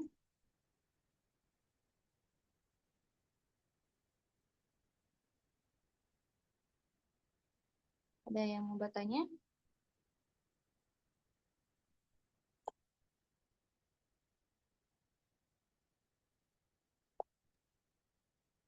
Assalamualaikum. Waalaikumsalam. Siti, izin bertanya. Naam, tafadhol. Bismillahirrahmanirrahim. Assalamualaikum warahmatullahi wabarakatuh. Waalaikumsalam warahmatullahi wabarakatuh. Izin bertanya, Ustazah. Sebelumnya, nama saya Rati Kuntari. Saya berasal dari Medan. Mau bertanya ini bukan karena saya juga belum menikah, tapi ada beberapa kasus dari teman saya itu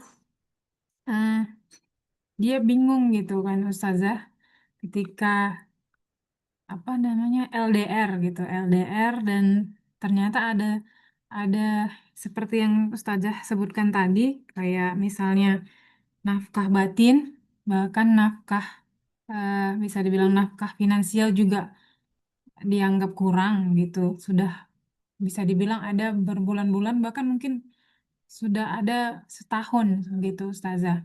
Apakah itu sudah jatuh dalam apa bentuk zihar atau bentuk yang mana gitu Ustazah? Apakah dia bisa jatuh kepada beberapa hukum fikih ini gitu Ustazah? Mungkin itu saja yang bisa saya tanyakan. Assalamualaikum warahmatullahi wabarakatuh.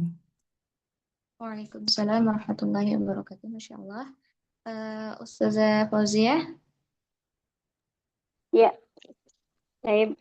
Assalamualaikum warahmatullahi wabarakatuh. Tirati. Izin langsung jawab, Ustazah Sila ya. Baik. Kita dengar suaranya nggak, Tirati? Kedengeran Ustazah? Ya, oke, baik. Pertanyaannya mungkin secara singkatnya, seorang perempuan LDR nggak dapat nafkah lahir batin gitu, Ti. Ya, Ya, betul. benar Ustazah. Tapi ada komunikasi nggak, pertanyaan? Ada komunikasi nggak? Itu kurang tahu juga sih. Cuman Kurang tahu ya. setahu Kemudian, ya. apakah ada perkataan zihar atau ilahnya nggak? Nggak ada kan? Ya. Ya. Jadi zihar dan ilah ini lebih ke perkataan. Misalkan kata si laki-lakinya, kamu tidak, aku bersumpah tidak menggauli kamu selama lebih dari 4 bulan misalkan. Kemudian atau zihar itu keduanya itu dengan lafal. Ya kan? Ketika tidak ada pengucapan apapun, maka nggak jatuh ke hukum zihar, juga tidak jatuh ke hukum ilah. Nah, pertanyaan bagaimana hukumnya seorang istri yang tidak mendapatkan nafkah lahir dan batin? Untuk ilah sendiri gitu ya. Ketika istrinya ridho saja, ketika tidak diberikan nafkah batin selama 1 tahun misalkan, itu kan udah jatuh ilah. Dan tidak mengajukan kepada hakim, ya udah itu biasa aja kan. Mungkin ada perempuan, ya udah kalau nggak mau menggauli nggak apa-apa misalkan. Itu tidak jatuh hukum ilah. Nah, tidak apa-apa setelah suami tidak mengkafarohi sumpahnya itu. Gitu, karena si istrinya ridho, ya udah gitu ya. Begitupun dengan finansial. Kalau istrinya ridho, misalkan berbulan-bulan nggak dapat nafkah, bertahun-tahun nggak dapat nafkah, itu pun ketika istrinya ridho, bahkan dia mau merelakan ketika dia punya uang, dia bersedekah untuk suaminya, itu tadi menjadi pahala sedekah dan juga pahala silaturahmi. Tetapi gitu, ketika istrinya tidak nyaman, tidak ridho, gitu kan, karena seorang suami harus memberikan nafkah lahir batin ya, maka itu bisa diajukan ke pengadilan begitu, Tirati ya. Jadi kembali kepada kondisi istrinya sendiri, apakah dia ridho atau tidak dengan keadaan tersebut. Begitu, Tirati, bisa dipahami. Jadi nggak masuk ke zihar, juga tidak masuk ke hukum ilah. Nah, kecuali ada ucapan dari suaminya. Berarti artinya tergantung juga sama ridho istrinya ya Ustazah. Kalau memang Betul, betul. Seperti tadi kisah Zainab dengan Abdullah ibnu Mas'ud gitu kan. Ketika Zainab mengadu kepada Rasulullah, ya Rasulullah, aku punya harta dan aku sedekahkan kepada suamiku, apakah itu juga sedekah? Ya, itu sedekah. Dan kamu mendapatkan 2 pahala, pahala sedekah dan pahala silaturahmi. Begitu pun dilakukan oleh Khawlah binti Sa'labah saat itu, bersedekah kepada suaminya. Tetapi kalau istrinya tidak ridho, dia bisa mengajukan kepada hakim. Kenapa? Karena itu adalah kewajiban seorang suami. Suami wajib apa? Wajib sandang, pangan, papan. Itu kewajiban suami. Ketika dia tidak memenuhi kebutuhan istrinya, maka nggak apa-apa. Istri bisa menggugat atau dinamakan dengan al-khul'u yang sudah kita bahas pekan kemarin ya. Itu gugatan yang diajukan oleh pihak istri karena ada hak-hak istri yang tidak terpenuhi oleh suaminya. Begitu ya, Tirati. Mudah-mudahan bisa dipahami. baik Ustazah. Syukran Cukup Ustazah. ya. Wa iyaki. Baik, silakan Ustazah Sila, ada lagi? Ya, Ustazah, di sini ada 2 orang yang mau bertanya. Tafadhol, yang duluan ya, Ukhti Sarah. Silahkan. Syukran Ustazah. Izin bertanya Ustazah, untuk li'an itu setelah diucapkan oleh kedua pasangan suami istri, berarti mereka wajib pisah ya Ustazah, meskipun nggak ada, maksudnya belum ada bukti sebenarnya siapa yang bersalah gitu ya Ustazah. Itu pertanyaan nomor 1. Nomor 2, ada contoh kasus juga nih Ustazah. Kebetulan dia itu masih saudara gitu kan, maksudnya sebagai kita yang misalnya tahu lah walaupun sedikit hukumnya gitu kan, udah nikah lagi, sepupu saya udah nikah lagi, terus yang pertama ini digantung gitu Ustazah, nggak ada ini, tapi dia bilang kalau misalnya mau nikah lagi nikah aja, sedangkan kan biasanya istri harusnya kan paling nggak ada akte cerai atau gimana. Itu caranya gimana ya Ustazah, misalnya supaya sama-sama jelas, supaya sama-sama bisa menerima. Kalau saya sendiri kemarin sih saya saran, maksudnya yang penting di atas materai dia bikin keterangan gitu kalau dia udah menceraikan istrinya. Tapi apakah itu cukup? Demikian Ustazah, mohon penjelasannya. Terima kasih. Baik, Tisara, pertanyaan pertama ya tentang li'an dulu. Tentang li'an itu, bagaimana jika belum ada bukti? Karena li'an itu ternyata memang nggak perlu bukti. Li'an itu nggak perlu bukti. Kalau ada bukti nggak usah li'an lagi gitu. Misalnya seorang suami udah bawa bukti nih 4 orang saksi, ternyata 4 orang saksi menyatakan terjadi perbuatan keji tersebut dan melihat dengan mata kepala mereka sendiri, maka sudah tidak usah li'an lagi. Ini masalahnya karena nggak ada bukti, sehingga ada li'an. Jadi li'an ini boleh aja suami aja melaknat istrinya tanpa dibalas lagi oleh istrinya, tetapi istrinya wajib dihukum rajam. Gitu, ya. Dan tetapi kalau istrinya ikut meli'an kembali, maka istri tersebut tidak ada hukum rajam. Jadi di sini memang nggak ada bukti. Kalau ada bukti mah nggak usah ada li'an. Begitu Tisarah. Bisa dipahami untuk li'an. Pertanyaan pertama. Tapi setelah itu mereka harus cerai Ustazah ya, harus pisah. Iya, Setelah misalnya langsung misalkan dua-duanya. Betul, secara otomatis udah furqah mu'abbadah, nggak bisa balik lagi. Nggak bisa selama-lamanya ya. Gitu, Tisarah. Kemudian pertanyaan kedua gitu ya. Bagaimana hukum ketika seorang istri dengan lamanya berapa bulan tuh di Sarah, kalau boleh tahu? Berapa tahun kayaknya Ustazah ya? Setahun Udah ya, nggak ada kabar juga. Kemudian suaminya bilang boleh nikah lagi gitu. Iya gitu Ustazah. Enggak, kayaknya lama banget udah 5 tahunan gitu. Meninggal atau masih ada suaminya? Masih ada juga. Masih ada. Cuma ada ucapan kamu kalau mau nikah lagi silahkan misalkan. Nah di sini sebenarnya ini kembali kepada perempuan karena dia kan harus kan kalau dalam akte pernikahan tuh kalau mau akad tuh kan kalau tidak diberikan nafkah berapa bulan berturut-turut maka si istri boleh mengajukan cerai. Gitu kan? Namanya al-khulu juga nanti kembalinya ke al-khulu. Nah, tapi gimana kalau istrinya ridho gitu kan? Kalau ridho ya udah tungguin aja suaminya. Tetapi kalau diyakini suaminya sudah meninggal, kemudian juga maka si istri boleh menikah lagi. Kemudian ucapan tadi suami kamu boleh nikah lagi, ketika diniatkan cerai, talak, maka jatuh talak. Jatuh talak ya dari suaminya. Sekarang udah nikah lagi istrinya gitu. Suaminya yang udah nikah lagi. Oh, suami udah nikah lagi. Kira-kira istrinya. Baik, berarti minta kejelasan sih. Nggak ada, maksudnya nggak ada, ya digantung gitu Ustazah, nggak ada kejelasan, ya. Cuma ngomong doang gitu.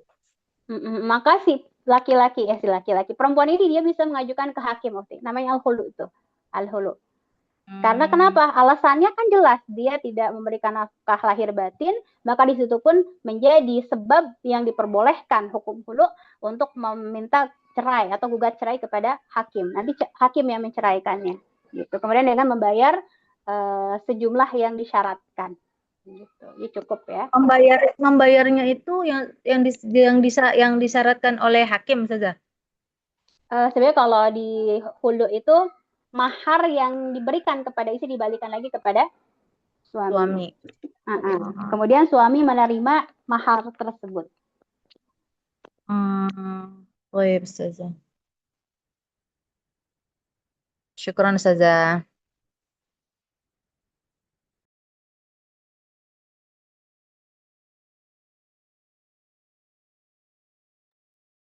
Nah, sudah selesai ya Ukhti Sarah. Kemudian selanjutnya untuk penanya selanjutnya tadi ada Ukhti Sherin. Gimana Ukhti Sherin? Mau jadi bertanya? Ya, suaranya Ukhti. Ya, jadi Ustazah. Ada ya, Assalamualaikum. Afwan, terputus. Gimana Ukhti Sarah? Bisa dipahami? Mohon maaf. Ustazah, syukron. Afwan. Nah, selanjutnya ini ada Ukhti Sherin yang mau bertanya. Kedengaran nggak Ustazah suaranya? Kedengaran, tapi tadi itu terputus. Oke, bismillah. Izin bertanya ya Ustazah. Assalamualaikum warahmatullahi wabarakatuh. Sebelumnya izin, Ana belum menikah sih Ustazah, jujur lagi nyari bekal juga. Terkait li'an ya Ustazah. Setelah dari belajar itu kayak ada kekhawatiran terkait li'an. Nah, gimana sih Ustazah caranya kita bisa antisipasi melewati li'an ini gitu Ustazah, biarkan yang namanya rumah tangga itu kan pasti ada cobaannya ya Ustazah ya. Gimana biar bisa antisipasi dengan kasus li'an ini Ustazah. Gitu aja. Terima kasih Ustazah. Assalamualaikum warahmatullahi wabarakatuh. Insya Allah Uti Sherin ya. Masih mencari bekal apa nih? Bekal ya, semoga dimudahkan ya sama Allah SWT, diberikan jodoh yang terbaik ya. Baik, mungkin dengan mendengar tadi tentang fikih li'an untuk yang masih belum menikah mungkin kok serem ya gitu ya. Tetapi kita yakini bahwa fikih dalam syariat Islam ini menunjukkan keadilan Islam gitu ya, kesempurnaan agama Islam yang dibawa oleh Rasulullah SAW. Bahwa dalam rumah tangga itu pasti ada ujiannya gitu. Dan yang paling sering kita dengar ujian itu tentang orang ketiga, betul nggak? Ya mungkin di kabar medsos atau dimanapun pasti karena dengan orang ketiga. Dan itu bukan hanya terjadi pada dunia Islam saja, tetapi juga pada dunia yang non Muslim pun pasti terjadi ada orang ketiga. Hanya saja dalam Islam itu apalagi tentang li'an, kehati-hatian seorang pasangan untuk menuduh pasangannya dengan perbuatan yang keji. Gitu. Jadi kita bercontoh juga kepada Rasulullah SAW gitu ya. Ketika tidak ada bukti, Rasulullah pun tidak membenarkan apa yang dikabarkan oleh orang-orang munafik saat itu. Mengatakan bahwa Aisyah dengan Sofwan telah melakukan perbuatan keji. Rasulullah nggak langsung terima ya. Tetapi Rasulullah walaupun saat itu dalam penantian selama 3 bulan menunggu kabar menunggu turun ayat gitu kan. Sehingga turun ayat membela Sayyidah Aisyah radhiyallahu anha gitu. Bahwa harus ada bukti gitu. Kalau nggak ada bukti maka jangan sampai menuduh pasangan atau siapapun melakukan perbuatan keji tersebut. Baik, di sini ada satu kisah ya di Sherin, satu kisah dari sahabat. Beliau mengadu kepada Rasulullah SAW, wahai Rasulullah, inna mraati la tamna'u yadal lamis, katanya, bahwa istri saya itu mudah sekali tergoda oleh laki-laki lain. Gitu. Jadi ada laki-laki dia ngadu istrinya tuh mudah sekali tergoda oleh laki-laki lain. Apa yang harus aku lakukan? Kemudian kata Rasulullah, talikha, ya udah ceraikan saja kalau perempuan yang seperti itu. Jadi bahasanya pun sangat hati-hati ya, sahabat ini nggak bilang istri saya berzina nggak, tapi dia mengatakan bahwa istri saya sama siapa aja mau gitu. Dia kata Rasulullah, talikha, ceraikan saja. Kemudian kata sahabat ini, wahai Rasulullah, tapi aku mencintainya gitu, aku nggak bisa lepas dari perempuan ini gitu. Maka kata Rasulullah, fastamti' biha, maka teruskanlah pernikahanmu. Mungkin dari sini pun kata Rasulullah berarti perbaiki, kalau bisa nasihati, perbaiki. Dan saat itu pun laki-laki tersebut tidak memiliki bukti yang nyata atau tidak ada bukti 4 orang saksi gitu. Sehingga Rasulullah pun tidak mengatakan ya udah dirajam aja, nggak usah gitu ya. Dan di sini merupakan kehati-hatian kita juga ya. Kata zina ini harus sangat hati-hati diucapkan karena ada hukuman bagi yang melakukan, begitupun ada hukuman bagi orang yang menuduh tanpa bukti. Nah, kayak gitu ya. Jadi tentang zina udah lupakan aja. Kalau yang pernah melakukan, misalkan bagaimana ketika ada seorang pernah melakukan, ada bayang-bayang masa lalu tentang perbuatan kejinya, tetapi perempuan tersebut atau laki-laki tersebut telah bertaubat kepada Allah Subhanahu wa taala, maka sudah tidak usah diumbar lagi aibnya. Karena manusia itu bisa berubah gitu ya, manusia bisa bertaubat, manusia bisa kembali lagi kepada Allah Subhanahu wa taala yang Maha Pengampun gitu. Kemudian bagaimana agar nggak trauma gitu, bukan trauma ya. Kita akan mau nikah tapi dengan banyaknya kejadian rumah tangga yang membuat kita kayaknya takut ya menyelami rumah tangga, maka di sini tugas kita meluruskan niat bahwa pernikahan ini adalah lillah, adalah ibadah gitu ya. Ketika ada lika-likunya kembali lagi kepada Allah. Kalau ada permasalahan kembali lagi kepada sunnah Rasulullah SAW. Rasulullah pun sering ada masalah. Bahkan ini ya, siapa tadi Usti Sherin? Tentang ilah ini pun pernah terjadi oleh Rasulullah SAW. Jadi yang ilah siapa? Yang ilah Rasulullah.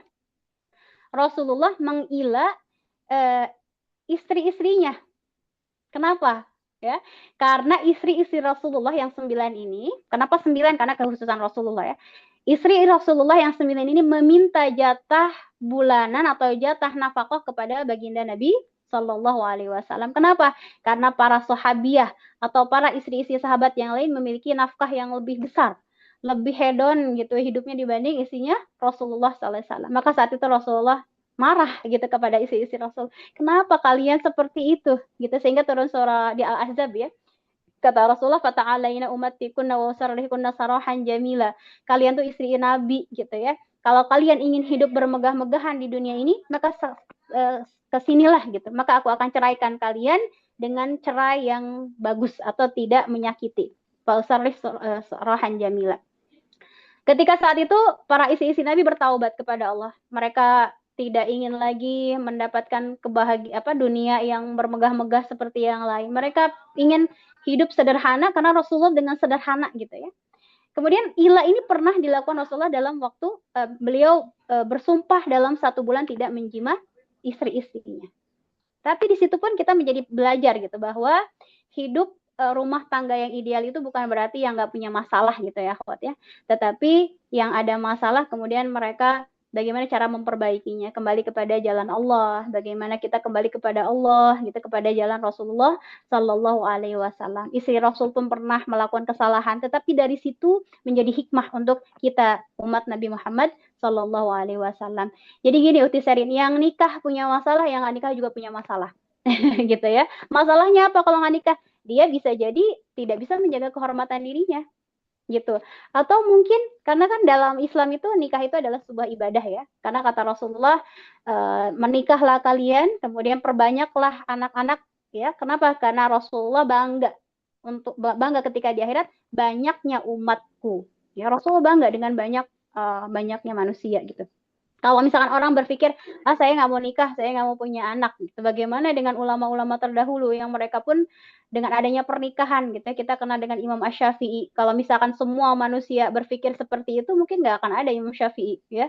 Nggak mungkin ada Imam Ahmad, ya. Nggak mungkin ada orang-orang ulama-ulama sekarang. Karena niatkan bahwa ketika menikah adalah jalan kita mendekat kepada Allah dan memiliki keturunan yang solih-solihah, penerus kita ketika kita sudah meninggal kelak. Begitu Tiserin ya. Jadi syariat ini kita yakini kebenarannya dan ada hikmah untuk kita. Baik, Tiserin bagaimana? Mudah-mudahan nggak puas ya. Biar cari lagi ya, cari Baik, lagi Ustazah, jawaban yang syukran paling kasiran. Afwan.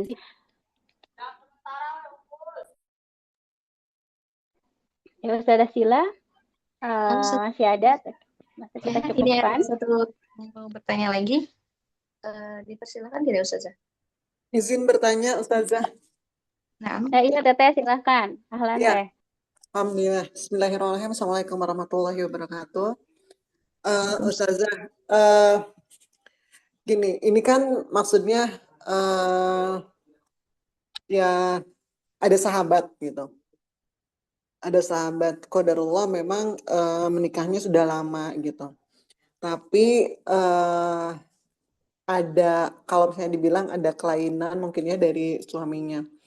Jadi intinya suaminya akhirnya menikah lagi, tapi tidak menceraikan istri pertama, gitu. Dan itu sudah beberapa kali sampai saat ini, gitu. Istrinya sempat beberapa kali curhat sama saya, kan, gitu. Dengan alasan kalau misalnya mau memutuskan perceraian, dia bingung dengan anak-anaknya ke depannya mau seperti apa.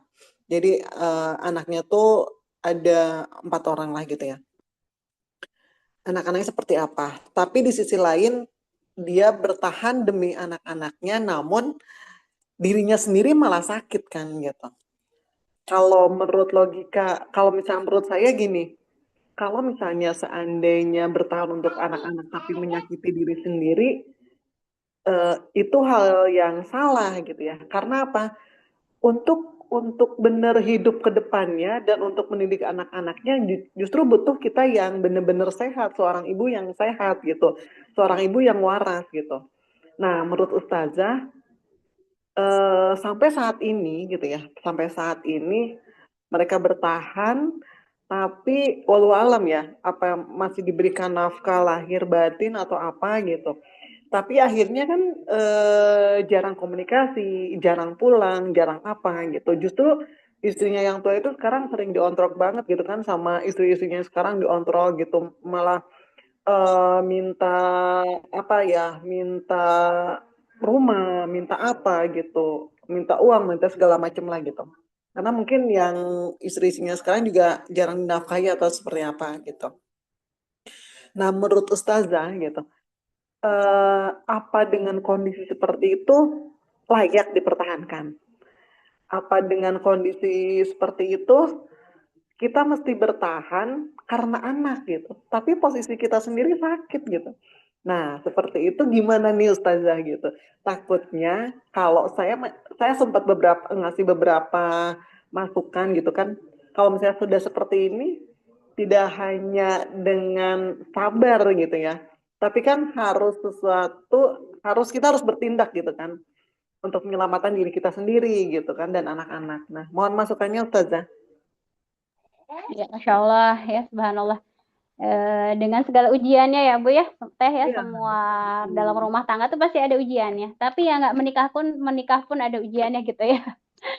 Ya baik. Secara hukum syariat, ini yang digantung tuh seperti ini juga Teh ya. Jadi nggak dikasih nafkah lahir, batin juga ya. Kemudian juga tidak ada kepastian, ini sebenarnya tidak dibenarkan dalam syariat Islam. Kemudian bagaimana dengan mempertahankan sedangkan dia pun tersakiti. Jadi sebenarnya kalau memang bisa kalau dia ridho gitu ya, ketika dia, tapi nafkah tetap jalan ya Teh, nafkah lahir batin, Ya, keuangan masih jalan, timbul tenggelam. Baik. Jadi pernah juga ada sahabiah namanya Saudah ya. Saudah ini adalah istri Rasulullah SAW yang beliau tuh dinikah setelah pernikahan dengan Khadijah meninggal, nikah dengan Saudah, kemudian juga nikah dengan Sayyidah Aisyah. Saudah ini istri Rasulullah yang jarang tersentuh gitu ya. Kenapa? Karena kebayang lah ya dengan Sayyidah Aisyah yang cantik gitu, cerdas. Kemudian juga sebelumnya ada Ibunda Khadijah, sehingga saat itu Rasulullah takut kalau Ibunda Saudah ini terzalimi. Sehingga Rasulullah berkeputusan untuk menceraikan Saudah saat itu. Tapi apa jawaban Saudah? Ya Rasulullah, aku ridho gitu. Aku nggak apa-apa tanpa disentuh engkau gitu ya. Kemudian juga tidak mendapatkan nafkah lahir batin pun aku ridho ya Rasulullah. Yang penting aku menjadi istrimu ketika nanti di akhirat. Subhanallah ya, Ibunda Saudah. Di sini pun kita bisa lihat gitu, dengan keriduan seorang istri, dia ridho tanpa diberikan nafkah lahir batin. Bahkan untuk bagian gilirannya aja, Ibunda Saudah memberikan kepada Ibunda Aisyah. Jadi kalau misalkan satu istri itu satu malam misalkan ya, jatahnya Ibunda Saudah itu diberikan kepada Ibunda Aisyah. Kenapa? Karena beliau melihat maslahat lebih besar ketika diberikan kepada Ibunda Aisyah, pastinya akan mendapatkan hadis yang lebih banyak lagi dari Rasulullah karena kecerdasan Ibunda Aisyah. Jadi di sini kita lihat bahwa Ibunda Saudah radhiyallahu anha, beliau ridho tanpa diberikan nafkah lahir ya, tanpa diberikan nafkah batin. Jadi di sini pun ketika seorang perempuan dia ridho, maka lanjutkanlah. Tapi kalau tidak ridho, maka kita lihat mana madarat yang lebih besar lagi. Tadi benar ya, karena kan yang ngurus anak-anak istri yang harus sehat ya ya Bun ya. Kalau istrinya sehat, pasti anak-anaknya terurus. Ternyata istrinya sakit hati akan berpengaruh juga kepada kondisi anak-anaknya. Jadi lihat yang paling madarat yang mana. Kalaulah berlanjut tetapi istrinya dalam keadaan sakit hati sehingga berpengaruh untuk mengurus anak-anaknya, lebih baik ajukan al-khulu' ya. Mengajukan gugatan cerai. Tetapi kalau misalkan istrinya ridho, ya udahlah, berarti saya bisa ibadah ya, misalkan saya fokus ibadah aja misalkan ya. Kemudian fokus ngurus anak-anak, ya udah silahkan gitu. Dan di situ pun dia tidak sia-sia, tetap akan mendapatkan pahala dengan pahala kesabarannya. Kata Allah, innama yuwaffas sabiruna ajrahum bighairi hisab ya. Dan pahala kesabaran itu bighairi hisab, tanpa ada batasnya.